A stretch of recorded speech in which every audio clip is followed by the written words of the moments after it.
Hello everyone, my name is Olivia and welcome to my channel. If this is your first time here, I talk about books, movies, I do vlogs, and today I am going to share my favorite reads of 2022. I read 74 books in 2022, and out of the 74 books, I have 11 favorites that I want to talk about today. So I'm going to start in chronological order, starting in January, and the first book that I read this year became one of my favorite books of this year, and it is The Goddess of Nothing at All by Rector. This book was recommended to me on TikTok when the show Loki came out, and everyone was recommending romance books inspired by Loki. And this is a Loki and Sigyn dark fantasy romance that just consumed my entire being when I read it. It was just such an immersive fantasy book. I'm not the biggest fantasy reader. It's very rare for me to pick one up, but I picked this one up because I love Loki. He's one of my favorite characters in the MCU. Witnessing a different version of Loki was also really refreshing because Loki in the MCU is very different from Loki in Norse mythology. He's insufferable, he's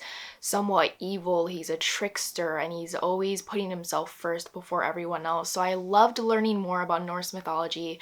I loved getting into my first ever dark fantasy romance, and it was just such a great time. I have a reading vlog all about it, sharing my thoughts about it, so I will link that down below if you want to learn a little bit more about The Goddess of Nothing at All. Highly recommend. Definitely look up the trigger warnings before reading this book because it is a very dark read. A lot happens in this story because it takes place over a long course of time in the midst of so much happening in the world that Loki and Sigyn live in. So I would definitely look up the trigger warnings before reading this because this is a book that is not to be taken lightly. The next favorite read that I picked up in 2022 was The Mad Women's Ball by Victoria Maas. This is translated from French by Frank Wine, and this is a historical fiction set in the 1800s in Paris following a woman who is admitted into this facility against her will because of her family, along with a nurse who works in this facility. And it fictionalizes the accounts of the women who stayed in this facility. It is such a short read. I think I read it in a day and a half, and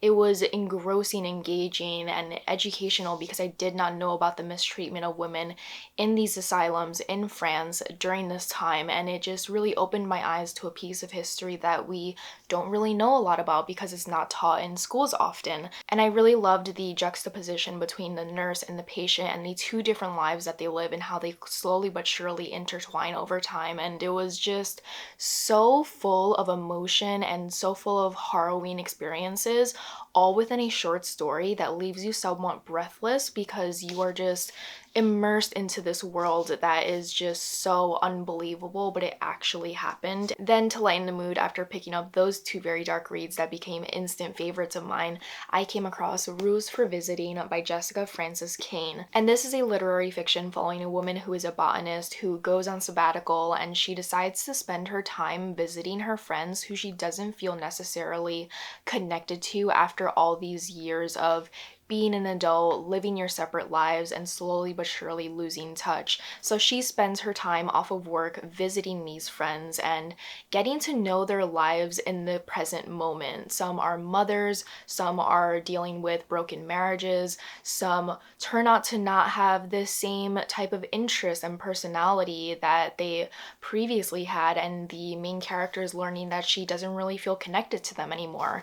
And it's just a very lovely story centered around the love for literature, people, and nature, and the way that we connect with people over time and how people can change over time. I think it's definitely worth your time if you're looking for a very simple, very comforting read because I just had a lot of fun with it. The next favorite read of mine was an instant gem that just took me by surprise and really captured my heart, and it is Sky Painted Gold by Laura Wood. I have had this on my TBR for years. I think I added it onto my TBR in the Tumblr days because I came across the quote, thought it was beautiful, and I finally decided to pick it up, and it is such a fantastic YA that I don't see a lot of people reading that feels somewhat like a literary fiction because the prose is so gorgeous and beautiful, and it doesn't necessarily follow what it's like to be a teen. It simply follows a teen as she comes across these two siblings who are very wealthy and very famous in town for throwing these beautiful parties, and she sneaks into one of those parties one day, comes across the brother and the sister, and they invite her into their lives. It is like The Great Gatsby, but with actual likable characters. The Great Gatsby just has unlikable characters besides like Nick, and this is full of likable characters. Every character I felt connected to, and they felt well-rounded and fleshed out, and I just loved the journey that I went on with this book because it gave me all the vibes I wanted from The Great Gatsby, but it gave me actual human connection and actual like positive character growth, and it gave me the glitz and the glamour, but it also gave me a heartwarming story that took me by surprise, and I didn't expect it to become a favorite read of mine, but I loved it. Now we're gonna transition into like a couple of nonfictions because throughout this year I became a nonfiction girly. Like some of my favorite reads of 2022, a majority, some may say, are nonfiction. And previously I used to be someone who said, oh, I don't like nonfiction, it's just not for me, I don't really care about reading about other people's lives. But that was just so naive of me to say because I didn't really give it a shot. And once I gave nonfiction a shot, it became one of my favorite genres of books, and it's just something that I always gravitate towards now.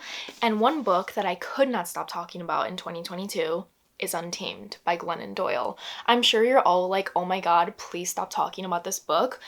But it's my favorite read of 2022, so I'm going to add it to this list. It's not necessarily a self-help book, but it will help you live a better life once you read it because we follow Glennon Doyle as she shares different anecdotes about her life. She talks about her marriage, her children, her sexuality, her parents, her job, her friends, etc., and how she has learned to become her most authentic self and really settle in her knowing. And once she has done that, she has changed the trajectory of her life. She has changed the way she speaks to people, the way that she lets her emotions show, the way that she carries herself as a career woman, as a mother, as a wife, and the way that she shares her anecdotes are just so eye-opening and so relatable. And she gives such great advice and messages in her anecdotes because every experience that she shares is a life lesson that she has learned, and I just love hearing about people's life lessons. Even if I can't relate to it, I can still get something out of it. And this is probably one of my most annotated books because I was just going in on it.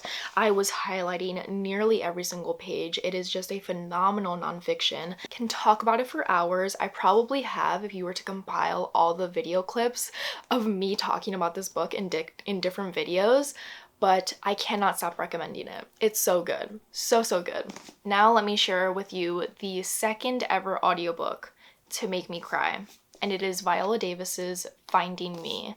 Viola Davis is one of my favorite celebrities of all time. She is one of my biggest inspirations. I have just looked up to her since high school because of her role in How to Get Away with Murder. I thought she was absolutely phenomenal. I was immediately taken in by her personality and the way that she carried herself. So when I picked up Finding Me and I got to learn a lot more about her life and the different trials and tribulations that she had to go through to become Viola Davis, I was enamored. But getting to know her on this deeper level and getting to know her childhood, her teenagehood, her career, her relationships with her parents and her siblings, getting to know all of that just made me admire her even more on a different level because I feel so connected to her. So if you do want to pick this up, I would recommend the audiobook, but also like reading along so you can highlight your favorite passages because she is just such a gifted writer. She's beautiful, she is talented, she's graceful, she's so cool, and I'm just so glad that she shared a piece of her life with us and we got to know her even better. Speaking of someone who shared her life with us in a very vulnerable way that took the world by storm, one of my favorite reads of 2022 is I'm Glad My Mom Died by Jennette McCurdy. Jennette McCurdy, again, is another celebrity that I really look up to. I watched iCarly religiously as a kid, and I always thought that she was the star of the show. When she shared her story, I was so excited for it because I wanted more people from Nickelodeon and Disney to share their experiences as a child actor because being a child actor is tough. It's hours of work, it's putting a child to work when they should not be working. They should be playing and having fun. And she also narrated this audiobook, and I thought it was fantastic because you can feel the emotion inside of her when she's telling different stories of her life, and we got to know her on a different level. And now I can't even think of watching iCarly because it leaves such a bad taste in my mouth knowing that that was such a bad environment for her, and probably a bad environment for so many other child actors that we don't know about. But she decided to share her story, and I thought that was really brave of her. I really commend her for being so vulnerable, for sharing so much about her life. And I'm also so excited for her to write more books in the future because she said in the book that she wants to be a writer and her mom killed that dream. But now that she is free from the clutches of that, she can live her dream. And I'm very excited to see what she's going to write next. And I know I will always read something that she's going to publish in the future. She's a fantastic writer. Another nonfiction that completely consumed me, I think for weeks, because I took such time with it to annotate, take notes, and really analyze the text. And it is Adnan's story, The Search for Truth and Justice After Serial by Rabia Chaudhry. I have been following Adnan and Heyman Lee's case since the beginning of college when I started listening to Serial. Then I eventually listened to Undisclosed, which is a more in-depth and accurate look at Heyman Lee's case. And then I have been following Adnan's case for years, always looking up his name, always reading articles to see any updates about the case. And when the charges against Adnan were finally dropped in 2022, I thought this is the perfect time to read the nonfiction. I did not want to read the nonfiction before he was out of prison because I wanted to hold out that hope for him. So when he was finally out of prison and he was able to be with his family, I thought this is the perfect time to read this. So I decided to pick up Adnan's story by Rabia, who is the sister of Adnan's best friend, and she is a lawyer, and she really breaks down the case for Heyman Lee in such great detail that you are just immediately shocked by how much detail is not included in Serial, is not included in Undisclosed, and you also get to see the correspondences between Adnan and Rabia while he's in prison, as he's growing older, as the decades pass while he's in prison. And I just spent hours reading this nonfiction, highlighting back and forth, taking notes, because it's one of those cases that I have followed for years because I knew there was so much injustice within this case and I wanted to learn more about it rather than relying on news articles or podcasts. And having someone who's so close to Adnan share his story for him was fantastic and just so eye-opening and so shocking. I gasped and was so angry for so many moments in this nonfiction because of the absolute injustice of it all, and it just reminds you of how broken the criminal justice system is, which can transition me to my next favorite read of 2022, which is The Sun Does Shine: How I Found a Life and Freedom on Death Row by Anthony Ray Hinton. Anthony Ray Hinton was represented by Bryan Stevenson, who wrote Just Mercy, which is one of my favorite books of all time. It is such a fantastic nonfiction about a man who works to free people on death row, provide representation to those who cannot afford it, and the person who created the Equal Justice Initiative. So after reading the non-story, I picked up this nonfiction and was also completely immersed by it and learning more about Anthony's time on death row for a crime that he did not commit and the trials and tribulations of what it's like to live in such a solitary confinement and to live amongst people who are losing their lives because his door was right beside the door where people were executed. So he really got to experience losing his friends on death row. Just the experiences that he shared while living on death row were eye-opening and upsetting, and this book just made me emotional because it's just so vulnerable.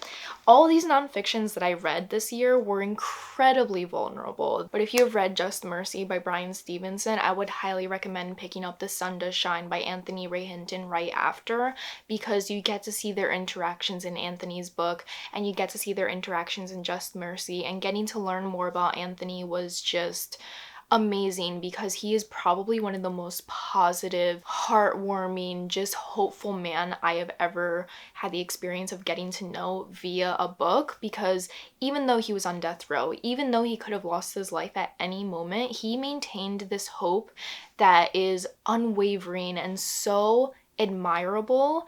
And I don't know, I could just talk about these nonfictions for hours because they really changed my life in a way. They taught me so much about people who I previously knew a little bit about, but I got to learn more about them on a more personal level, and I just think they were all fantastic. They were all 5 out of 5 star reads. But all that nonfiction gushing aside, I have 2 more favorite reads of 2022, and the next one is These Violent Delights by Micah Nemerever. And this is the perfect book if you like the interactions between Hannibal and Will Graham in the show Hannibal. The best way I can describe this dark academia is the obsession between 2 boys who come from very different walks of life. One is incredibly privileged and posh, and the other is a very normal, down-to-earth boy. But once they collide together in university, their lives are forever changed, and they grow this obsession with one another that is all-consuming, toxic, and just astounding to witness in the slow progression of their character destruction throughout this whole entire novel. I picked up this novel because someone on Twitter or Instagram recommended this book to me when I asked for a character corruption arc. I wanted to start a story with a seemingly good character and witness them slowly destroy themselves and slowly get corrupted until they become this person they cannot recognize, and they commit these heinous acts that just astound you because they previously were so good but then became this monster, similar to Will Graham and Hannibal. So These Violent Delights was a delight. It was a delight. I loved it. I spent so much time with it because it's a pretty long book. It did drag in the middle, which makes it a 4 out of 5 star read for me because I think it could have been heavily edited down. I think it's 4 parts, and I think part 2 and 3 could have been heavily edited down. I think they really dragged on for a bit, and I'm going to be honest about that. But These Violent Delights was phenomenal. It has some of the best characterization I've ever seen.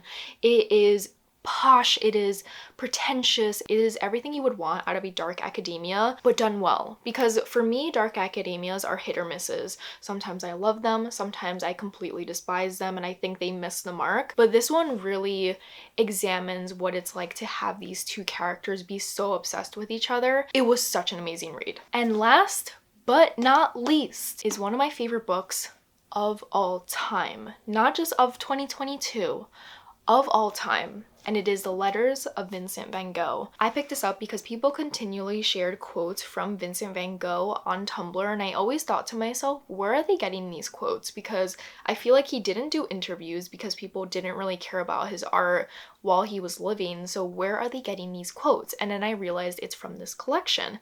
This is a collection of letters to Vincent van Gogh's brother Theo, along with a couple of other people, but it's mostly about letters to his brother Theo. His brother Theo, someone who financially supported his art and was an art seller, so Vincent van Gogh would paint or sketch and he would send his art to his brother to eventually sell to people, hopefully within his lifetime. This entire collection is just letters to his brother Theo, and you may think, okay, that's it. But when I tell you Vincent van Gogh is probably one of the prettiest and most talented writers that I have ever read, I'm not joking. Vincent van Gogh is a beautiful writer and a beautiful painter. He's just talented all around. His letters to his brother are so beautiful and poetic, and they're just musings of his life. They are telling his brother of the people that he recently encountered, the books that he's reading, the artists that he's inspired by, the art that he's trying to make, his financial troubles, and the women that he falls in love with. The way that he's just so honest and passionate and just so driven inspired me because I saw myself in him so much, and nearly every single page I highlighted something because he was just constantly saying such beautiful things just to his brother that it made me realize that he's probably just a beautiful speaker in general. He probably was just so poetic and so passionate that it just really comes across in his letters, and it probably came across in life as well, but we will never know that because we didn't live during that time. One quote that I have right here is, For when one has a fire within a soul, one cannot keep bottling them up. Better to burn than burst. What is, will out. Between that beautiful quote, we also have really funny quotes, like, my only regret about quarreling with father at the time is that I didn't do it 10 years earlier. So not only do we get to know about Vincent's passions, but we also get to know about his family troubles and the fact that he didn't have a good relationship with his father. But then we have quotes like, though I am often in the depths of misery, there is still calmness, pure harmony, and music inside me. I see paintings or drawings in the poorest cottages, in the dirtiest corners, and my mind is driven towards these things with an irresistible momentum. Vincent van Gogh is one of my favorite writers of all time. I can now proudly say that because I devoured this collection. I fell completely in love with it, and it did change my life in a way. And it reminded me that people throughout history have these same struggles as us. They deal with family issues, they deal with depression, they deal with not getting the girl even though you are completely in love with her. And it reminds me that people back then look at the same sky as us and they're inspired by it, and we're still inspired by it, and people in the future are still going to be inspired by it. And I don't know how to describe something I love so much other than it changed the way I look at life, and it reminded me that people throughout history and people in the future are going to fall in love with the same things that we have fallen in love with for centuries, like nature, like the sky, like the people that we love. And Vincent van Gogh really reminded me of that, and I feel so much closer to him as an artist because we don't get to know artists back then the way that we get to know him through his collection of letters. We don't have that piece of history for a lot of artists, but we have this for Vincent, and getting to know him better just made me appreciate him more. And I just know the next time I go to the Met or the MoMA and I see one of his paintings, I'm going to sob. Highly recommend it if you're into art history, if you want to get to know Vincent van Gogh a little bit more, if you want to read about someone who deals with mental health issues in the past. This is a great collection that describes all of that. So those are my favorite reads of 2022. Let me know if you have read any of my favorite books of 2022 and if they are your favorites as well. And I would love to know your top 3 books of 2022 so I can add them to my TBR for 2023. If you have made it this far in the video, leave a book stack emoji so we can see who stays for the longest in all my videos. And if you are new to my channel and want to follow me anywhere else, all my social media links will be down below. I post a lot on all of them, so you can keep up to date on my daily life, what I'm currently reading, and get some cool content that you won't see here. And thank you so much for sticking around. I'm so excited about 2023 and just everything about it. So I hope you enjoyed this video and you got some cool book recommendations and just got to hear me gush about my favorite books. But thank you so much for watching, and I will see you in another video very soon. Bye!